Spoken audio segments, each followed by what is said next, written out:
आयलवनगर अपडेटमध्ये स्वागत। आज दिनांक 27 एप्रिल। अहमदनगरमधील ठळक घडामोडी। विरोधकांकडे विकासाचं कोणतंही व्हिजन नाही, मंत्री राधाकृष्ण विखे पाटील यांची टीका। क्रिटिकल मतदान केंद्रांवर वेबकास्टिंगद्वारे करडी नजर।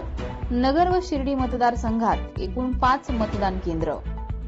नगर लोकसभा मतदारसंघासाठी निवडणूक निरीक्षकांच्या नियुक्त्या।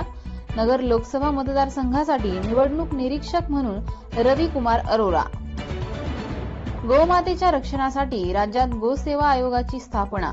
महसूल मंत्री राधाकृष्ण विखे पाटील यांची माहिती। नगर शिर्डी मतदारसंघात एकाच नावाचे 2 उमेदवार, निलेश लंके व भाऊसाहेब वाकचौरे यांच्या नावात साधर्म्य असलेल्या दोघांनीही भरले अर्ज।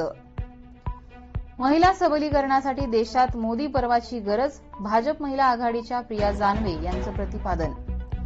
15 मार्चचा अशैक्षणिक शासन निर्णय रद्द करा, शिक्षक परिषदेची मागणी। पाथर्डी नगर परिषदेसमोर घागरफोड आंदोलन।